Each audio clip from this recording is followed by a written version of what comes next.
So, I mean, what we're doing today, Gerren, really is talking about the mechanisms that are all around us to help us deal with struggle, to help us deal with the ups and downs of life.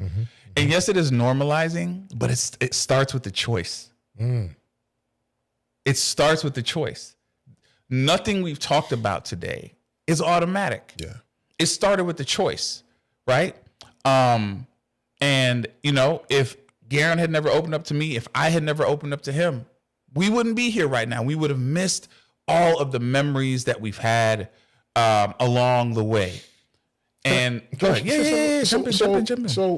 So it's been just about, I don't know, 3-4 years, man, where my wife challenged me to be a friend, right? She was noticing some things. She you know, she's very observant. She just, you know, she pays attention. And then she says, like, Gerren, be a friend. And I'm like, of course, I'm a friend. What are you talking about? I am a friend.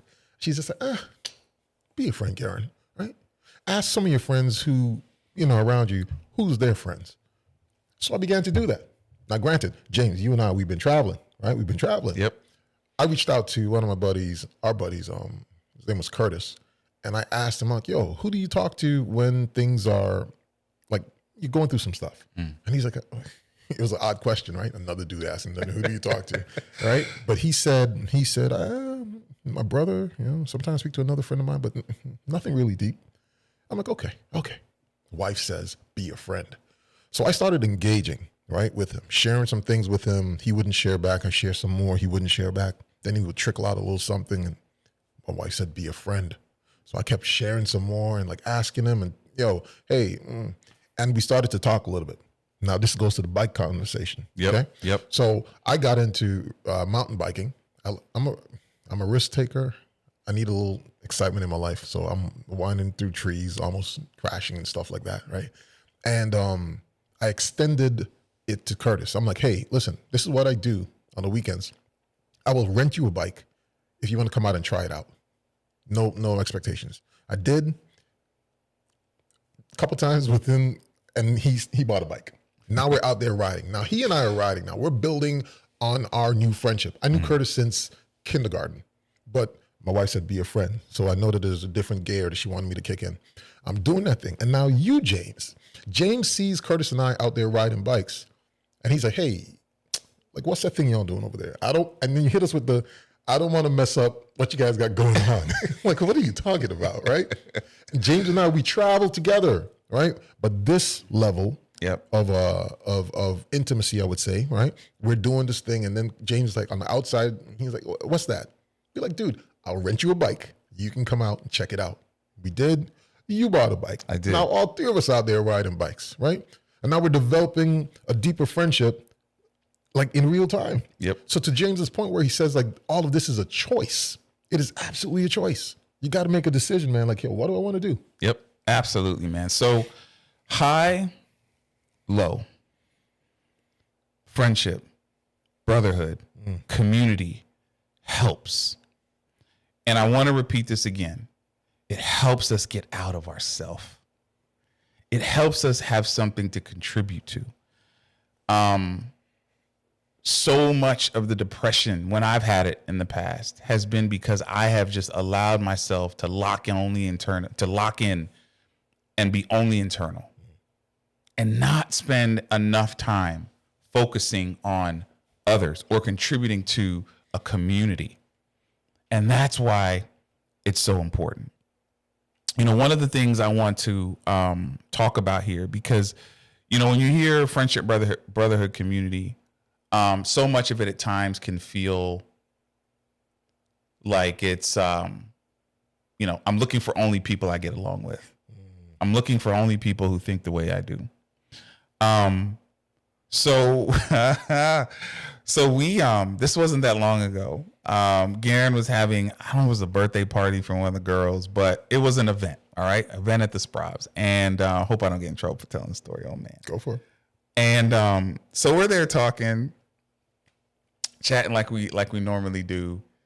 And one of the folks in our community comes to the table, and, somebody made a comment about the earth.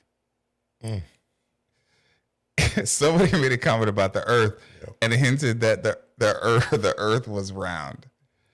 What's round? No, the person said the Earth was round, right? The person who made the comment said the Earth was round, and then you heard, I mean, that's what they tell us.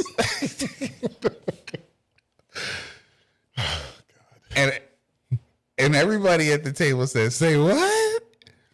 And it led to got to be a 4-hour conversation about with the person who had a different thought. Yeah. And that the reason I'm telling the story isn't to dump on people who are flat earthers, okay? They believe what they believe. And I learned there's a very passionate community around it. I'm telling the story to say that diversity of thoughts and opinions creates memories. Yeah. If it's done with respect and the foundation of friendship. Mm-hmm. And so, Gerren, what do you remember? What do you remember from that day? Yeah. So you mentioned the word respect, and I do remember respect being given to that individual. Basically, like, prove to yourself, right? Like, share with us, like, what's the basis of this thought, right? Now, many of us on the table didn't believe the same. We didn't share the same thought, right? But he had an opportunity to share, and we engaged, man. And I'm glad you were there, right, to engage, because I couldn't handle that conversation. Okay, maybe I'm one of those ignorant folks who just believe that the Earth is round and that's it, and we're just rolling with it. But and I just spoke to him just this week. Yeah, I mean, that's the beauty of it, man. We're all still friends. It's just a different perspective. Correct. Odd to us at the time. Probably still odd, but I love the fact that we respected each other in that moment. That's the one thing that really stood out to me. So to that theme of making sure that you have people around you, mm-hmm. even beyond this group, right? That come from different backgrounds, philosophies, perspectives. Like, how have you been conscious about making sure you sprinkle that into your ecosystem? So that's critical, man, because I'm really open to perspectives. It's just, listen, and I said this last night when I was speaking, teaching a class. In all of history, we're on this planet at the same time. In all of history. My belief is that there has to be a reason for that. Yep.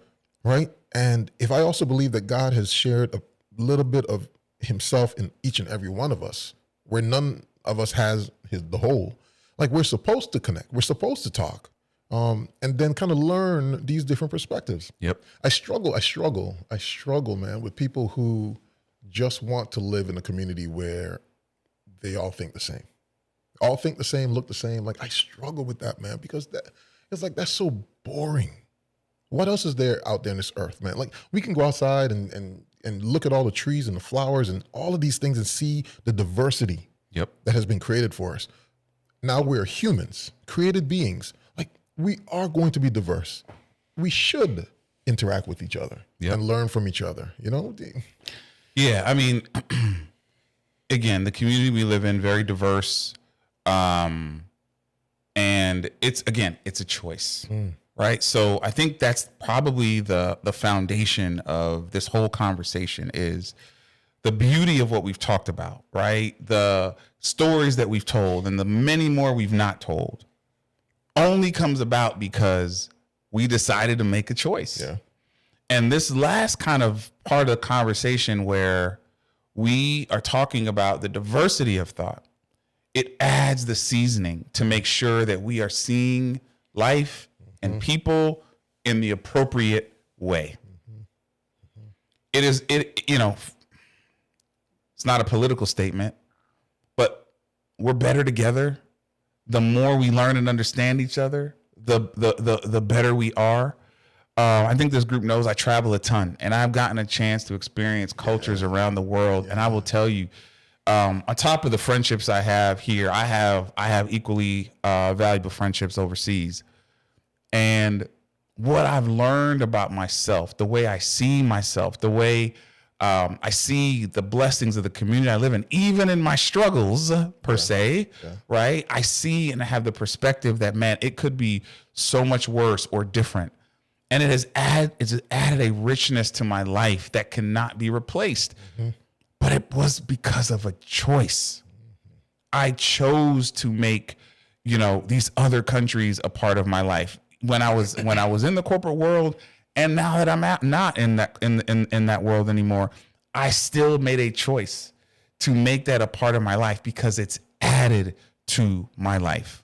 It is also added to our lives. Correct. When we travel abroad, there is a level of comfort that my wife and I have just walking behind you and Christina, right? They've been here. So what do we need to do? When do we need to pull out our passports? Okay. And there's a carefree attitude that we have, man. So I am happy that you have expanded yourself and you've gone abroad, whether it be through when you were working in corporate America as well as right now. Like, it's a joy to know that you're going to India or going to Dubai or wherever it is you're going, because we now know we have family out there. We have relations out there. So when we go there, they're connection points. Absolutely. Going back to this community thing. Absolutely, man. And, again, we're talking family, brotherhood, community, but choice. If I didn't choose to do that years ago, where I am now, where this new phase of life I am now wouldn't work. No. Without that international global thinking. All right. So again, man, the differences between us makes so much, it just adds so much. I mean, I've got advisors and people in the business community that I've just grown to love and appreciate. I saw one yesterday, man. This guy, will not call his name to protect his innocence, but talk about people who believed in you, who poured into you when you didn't think that was possible. And people's like, no, James, I see something in you that I have to support. I'm gravitating towards, and I'm rooting for you, and I'm pushing for you, and I'll do anything I can to support you. When you hear those words from people who, if you didn't make the choice, wouldn't be a part of your ecosystem, man, look at what you're giving up. Bro, listen, when you were you're in India, you're in the home of your partner out there. Yes. And James is FaceTiming me, right? WhatsApping, whatever, right? Video conference. And you pan the phone around to the guy. And you're like, hey, this is my guy, Gerren. And he waves and he smiles. I remember the look on his face as I waved back on my end. I know somebody in India. Yep. Right? He's smiling at me, I'm smiling at him. Like, who knows, like in all of history, man, had you not made this decision, James, I would have never met that guy. Yep. The people in Utah. Yep. Right? Park City. Yep. Right? Would have never met that guy, never had to have a conversation with him had you not made a decision, right?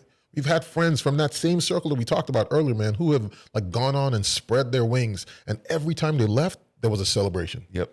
I'm going to miss you, but man, you're going to start something new somewhere else. And finally, I'll have somebody, community, where you are. It's beautiful to have. It is, man. And just the value, your value, that just your stock goes up, man, when we start embracing people who come from these different walks of life, who have these different experiences and are willing to give of them. Yeah. And, we go on and on about this, but it is incredibly important at this particular time, right? And I'm not dating this video because we want it to live on, but at this particular time in this country, in this world, there's just not enough of this going on. And, whether I'm traveling in an airport, one of the things Gerren has taught me, I don't know if I've told you this before, is I have negative resting face. Okay. So James walking with just in his head, I had the lines, I got all that going on. Nobody's going to approach me. It's actually a great thing in certain scenarios. But I've had to learn walking with a smile, walking with an open door has led to so many wonderful experiences. Chris and I just got back from our trip. Yeah. we went on a trip where there was not a lot of youth or middle age. I am more middle age, but not a lot of youth for sure. And we were in a location where if we weren't open to learning and having conversations different than the ones we have day in and day out, we would have missed a lot. So, Chris and I, we're great. We traveled enough. I'm not saying we could fake it with the best of them, but I'm blessed with a wife that could walk into these scenarios and not feel uncomfortable. Yeah. She's naturally more outgoing than I am anyways. But Gerren, we're at the art show and we're looking at the paintings and, talking. People are walking up to us. Oh, what do you like about this painting? Oh, I love the colors and I love this. And just the listening, and you're learning and you're going this whole back and forth. And now you see that person later on the ship, like, hey, how you doing? Right. There was a guy we saw at least 10 times, including even after the ship when we went to the train station to come back to Orlando. He ended up changing his time to be on the same train that we were, not because he lived in Orlando, but because he was coming to visit. So we ended up, having a conversation at the train station, right? So when you are open to the new experiences, when you are open to new people, to this new community, it does wonders. And to see the faces of the people who were surprised, just as surprised to be engaging with us as we were with them. Yeah. That is equally as gratifying, because now I know that connection is genuine in both directions. Yeah. Nobody's forcing anything.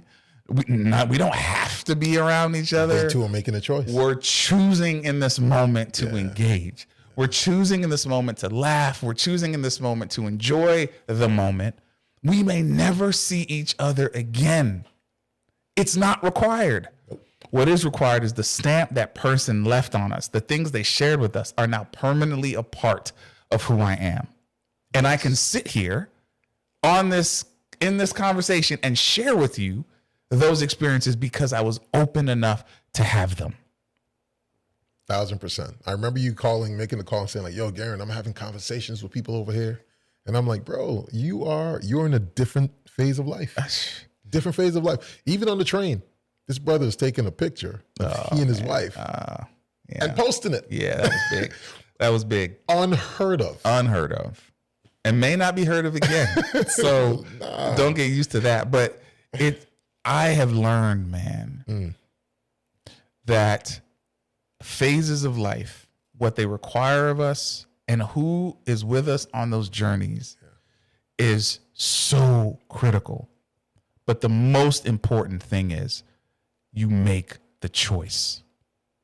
So again, any final thoughts on this topic for the audience today before I close?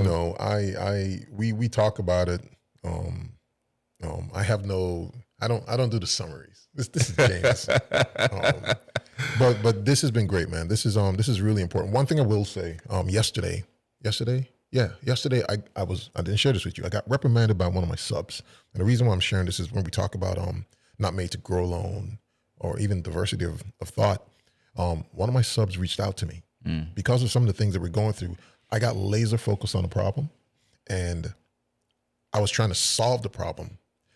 They were feeling isolated. They called me. They said, I want to have a meeting with you. I was like, let's jump on the phone. So we did. And one of them were just ripping into me. Gerren, why won't you speak to us? The husband came on and he says, listen, I've been in business just like you. I understand the challenges also. He says, Gerren, we have resources. He's like, the problem that you're dealing with right now could be something that we could help you solve. And here I am trying to solve this on my own, getting so laser focused. And they're saying, let us in. Let us in. So they made me promise. This was great for them on their part. They made me promise. After they said what they said, repeat to us what we said to you just now. They're good. My ego was they're good. What? So I repeated, when I have a problem, I will reach out to you and share with you exactly what's going on. And you will help me. And they said, yes. So when will we hear from you again? I'm like, what's going on? Who's the sub? Hey. But I understood being open to this reprimand, which was actually a gift. James, we're talking about community. They're saying we too are a part of your community. Don't block us out because we're working alongside your team. We are part of your community. So now, James, I now recognize even within my subs, the people that I work with, the businesses that I work with, I have an extension there too. Yeah. Incredibly important, man. Incredibly important. So as we close, man, I just, this is one where I enjoyed this this episode a lot because it reminded me, as I'm talking about it, all the moments in my life and in our friendship where choice, an active choice, an uncomfortable choice became the best choice. And we have benefited from that. You too can benefit from that. And that's really what this is about. If you don't have this, and I know I say it often, but it bears repeating. If you do not have this, make the choice today. Make the choice today. If you're doing wonderful and fantastic and you are on cloud nine and everything is wonderful in your life, the job, your family, your finances, your health, health, thank you, spiritual life. If it's all going well, share it with somebody. Make a choice to just be present. Make a choice to pour some of that positive energy into someone else and let them see that there is another side. Let them see that there is somebody winning and somebody that cares enough about them. Let them see that. It's in seeing that could light the fire of inspiration for someone else. Do not rob them of that opportunity. And if you're going through a struggle, share it because other people are too. And the fact that you can see how other people are persevering through struggles like or unlike yours, better or worse than yours, can be the moment where you relight your own fire of faith, of perseverance, of commitment. Like it's take the opportunity through sharing your struggle, being open to it. It will make a difference in your life and the lives of the people. And then again, get some people who don't look like you, think like you, believe like you. It can be one of the best decisions of your life. Thank you on behalf of the Growth Mindset Network for once again listening to another conversation today on friendship, brotherhood, and community. We wish you the best, all God's blessings. We hope to see you again soon. Thank you again.